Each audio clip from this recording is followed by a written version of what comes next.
Bonjour, je vous retrouve aujourd'hui parce que je viens de finir une saga, la saga Betty Angel, que je vous présente. Tome 1, donc Louisa Meoni. C'était chez Milady, dans l'édition Bitlit. Hop, et le tome 2, je l'attrape. Voilà, tome 2. C'est une saga en 4 tomes, mais je ne vous montre pas les 2 autres tomes parce que ce sont, je reprends le tome 1, des formats poche. J'ai cherché le tome 3 et 4 en format poche. Ils ne sont qu'en grand format. J'ai demandé à la maison d'édition, ils ne seront pas édités. Sachant que ce n'est pas une saga qui est tout à fait récente, puisque le tome 1 est de 2018. Donc il date un peu. Bon, pour le challenge du mois de la fantaisie, j'ai lu le 4e tome. Donc j'ai fini ma saga et je vous en parle un petit peu. Donc c'est une lecture qui est sympathique, mais je reste bien accrochée sur le tome 1. Parce que je l'avais lu, je me rappelle, pendant le confinement. Et déjà par rapport aux références qu'il peut y avoir dedans, donc il y a pas mal d'humour, de l'humour où j'ai accroché, c'était sympathique. Notre héroïne, comme vous pouvez voir sur la couverture, n'a rien de... Elle sort un petit peu des sentiers, ça veut dire qu'elle est ronde. Elle n'est pas très grande. Et elle n'a jamais été très appréciée. Mais ça, je vais vous lire le petit résumé derrière. Hein. Alors, jamais la mort n'a été si canon. Moi, c'est Betty.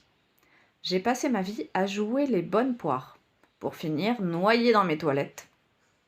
Donc déjà, la mort, ma mort, est aussi naze que l'était mon existence. Et comme si ça ne suffit pas, je me retrouve catapultée dans une série d'épreuves terrifiantes pour devenir l'apprenti du bien, pardon, trop sexy pour être honnête, ange de la mort. Le moins qu'on puisse dire, c'est que j'imaginais la vie après la mort plus paisible, sans compter que des anges disparaissent de manière inexpliquée. Il est où mon repos éternel?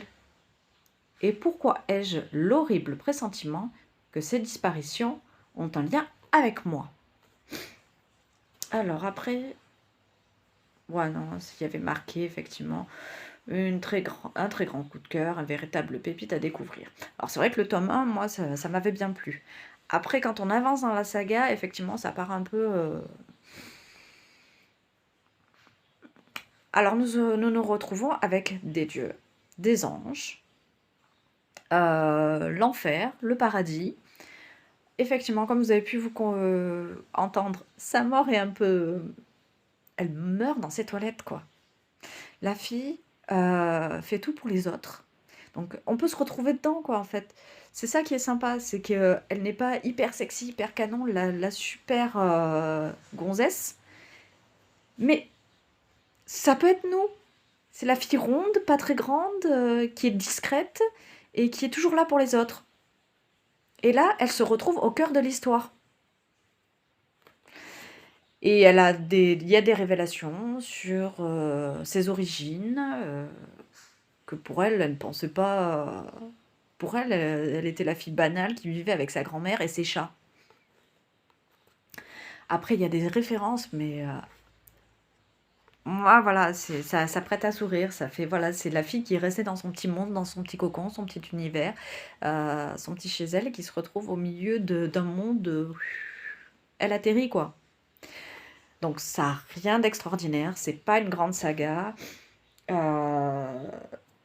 quelque chose qui se lit bien, qui est sympa, et sans prise de tête. Bah, comme souvent avec la bitlite. Donc, je l'ai rarement vu passer, et moi j'ai passé un bon moment, surtout sur le début de la saga. Après, ça part un peu en... Voilà, truc âme sœur, pas vraiment triangle amoureux, mais bon, la fille...